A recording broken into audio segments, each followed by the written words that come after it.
let's start, I suppose, at the beginning. The love of history. The love of history that you can really feel pulsing in your books. Where did that start? How have you fostered it over the years? Well, it started as a kid. And I don't know where it came from, but I always loved anything to do with history. I grew up in a place which had a lot of history. The Vikings had stormed it, and I lived on a ridge that was called Thundersley, which was where they thought Thor was buried. Yeah. And there was a stone in the churchyard which you could go around 3 times anti-clockwise and then whisper into the hole, and you were whispering to Thor, until the vicar once said, "No, you're not, you're talking to the devil," which I always thought was rather fun. Yeah. And that appears in an Uhtred book, doesn't it? I think so, yes. That stone does crop up. And we had a slighted castle and a memorial in the main street where Bloody Mary burned Protestants at the stake.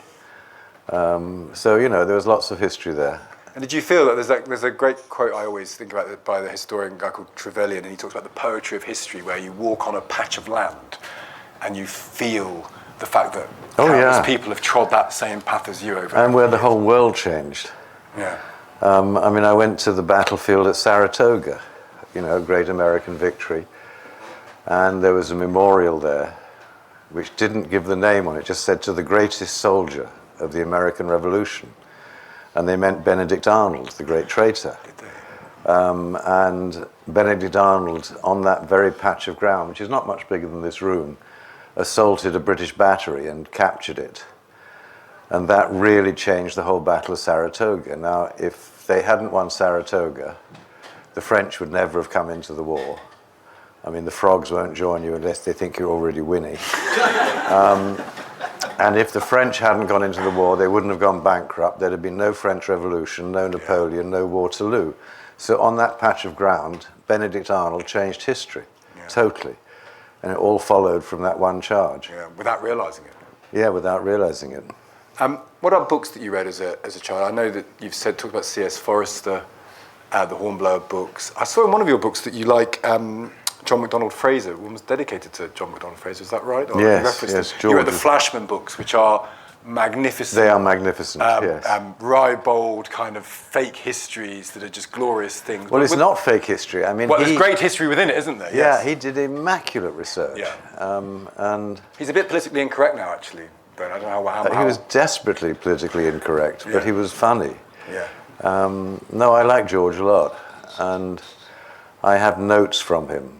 Do you? Yes, one of which is, "Dear Bernard, after the age of 70, you think twice before committing murder." Yours, George. Did you cross over as a writer with him? Was he still writing when you started? Was he still writing when you? Yes, he was still writing it, but I think he'd finished with Flashman. Yeah. And of course, there's his great book, Quartered Safe Out Here, which is now compulsory reading at West Point. Is it? As one of the great accounts of what it's like to be in battle. Yeah. And no, George was wonderful. So who else, as you were growing up, you were reading? I don't think I read him when I was growing up. I don't think he started till I was grown. But it was Forester. Forester was just a huge influence. Why is that? I don't know, I just liked him. Yeah. Rattling stories, maybe. They are rattling good stories. Yeah. And, he's given birth to more than...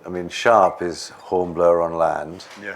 The Star Wars, they actually shopped it to the television people as Hornblower in outer space. That's from Captain Picard, and people are just in following Captain Hornblower. Yeah. And when I finished reading, I think there's only 11 Hornblower books, and the last, I think, is Hornblower and the Atropos. And I remember reading that and thinking there's no more to read. I've done it, covered everything. So all that was left was to go and read the real history of the period. And through that I discovered stories about the Duke of Wellington. Yeah.